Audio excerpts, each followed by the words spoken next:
অপরাধ দেখেও প্রতিরোধ না করার শাস্তি। শহরের বিভিন্ন এলাকায় দিন দুপুরে গাড়ির যন্ত্রাংশ হারিয়ে যাওয়া নিত্যদিনের ঘটনা। গণমাধ্যমের তথ্যমতে রাজধানীতে এমন কিছু চক্র আছে যাদের কাজই হচ্ছে গাড়ির লোগো, স্টিকার, লুকিং গ্লাস ইত্যাদি চুরি করে চোরাই বাজারে বিক্রি করে দেওয়া। পরে ভুক্তভোগীদেরই আবার সেই বাজার থেকে এসব যন্ত্রাংশ উচ্চ মূল্যে কিনে আনতে হয়। ক্ষেত্রবিশেষে কিছু যন্ত্রাংশের মূল্য লাখ টাকা পর্যন্ত হতে পারে। কিন্তু এই কাজ করতে চোরচক্রের খুব বেশি সময় লাগে না, কয়েক সেকেন্ডেই তারা পার্ক করা গাড়ি কিংবা যানজটের কারণে ধীরগতিতে পরিচালিত হওয়া গাড়ি থেকে যন্ত্রাংশ চুরি করে দ্রুত সটকে পড়তে পারে। আশপাশের অনেকে দেখেও না দেখার ভান করে থাকে, সাধারণত তাদের প্রতিরোধ করার চেষ্টা কেউ করে না। ফলে এ ধরনের চোররা আরও ব্যাপকভাবে অপরাধ করার উৎসাহ পায়।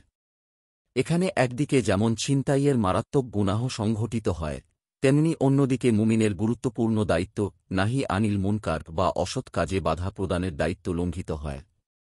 নিম্নে এ বিষয়ে সংক্ষেপে আলোচনা করার চেষ্টা করব ইনশাআল্লাহ। চুরি বা ছিনতাই কত বড় অপরাধ? ইসলামের দৃষ্টিতে চুরি বা ছিনতাই এগুলো খুবই মারাত্মক অপরাধ। এতটাই মারাত্মক অপরাধ যে কোনো দেশে ইসলামী শাসন ব্যবস্থা থাকলে এবং চোরের বিরুদ্ধে সুনির্দিষ্ট অভিযোগ দলিল প্রমাণের মাধ্যমে প্রমাণিত হলে তার হাত কেটে দেওয়ার বিধান রয়েছে।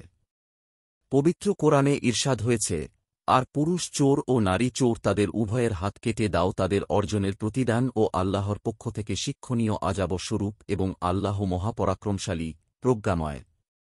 সূরা মাইদা আয়াত ৩৮। নবীজি সাল্লাল্লাহু আলাইহি ওয়াসাল্লাম বলেছেন, যারা ছিনতাই করে তারা আমার দলভুক্ত নয়। আবু দাউদ হাদিস ৪৩৪০। চুরি বা ছিনতাইয়ের ব্যাপারে ইসলামে কঠোর শাস্তির বিধান থাকলেও ইসলামী শাসন ব্যবস্থা না থাকায় এগুলোর প্রয়োগ এ অঞ্চলে নেই। তবে প্রচলিত আইনেও সঠিকভাবে এসব চোর ছিনকারীদের বিরুদ্ধে ব্যবস্থা গ্রহণ করা যেত, তাহলেও হয়তো এসব ঘটনা অনেকটা কমে যেত। কিন্তু বাস্তবতা হল, এসব চোরের বিরুদ্ধে অভিযোগ দায়েরের ঘটনা বা তাদের বিচারের আওতায় আনার ঘটনা একেবারেই কম।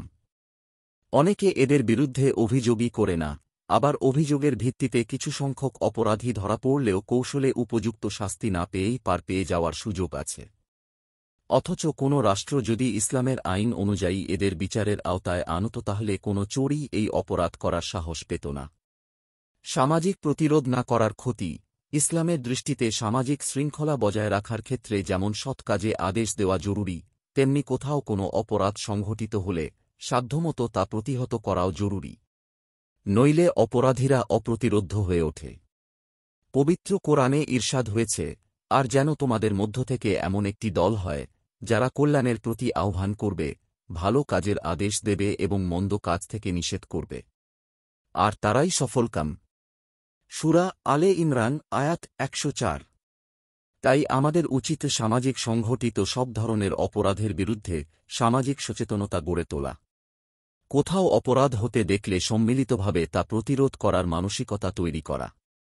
অবশ্যই স্থান, কাল, পাত্র ও নিজের সক্ষমতা বিবেচনা করে নিজের সর্বোচ্চ দিয়ে অপরাধ দমনের চেষ্টা করতে হবে।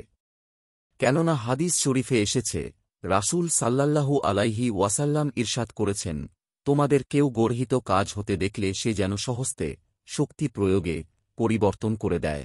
যদি তার সে ক্ষমতা না থাকে, তবে মুখ, বাক্য দ্বারা এর পরিবর্তন করবে।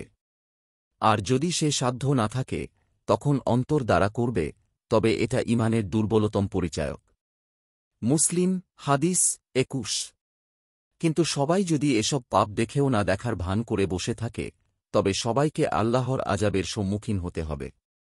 আমরা রাসূলুল্লাহ সাল্লাল্লাহু আলাইহি ওয়াসাল্লামকে বলতে শুনেছি, লোকেরা মন্দ কাজ করতে দেখে তা পরিবর্তনের চেষ্টা না করলে অচিরেই আল্লাহ তাদের ওপর ব্যাপকভাবে শাস্তি পাঠান।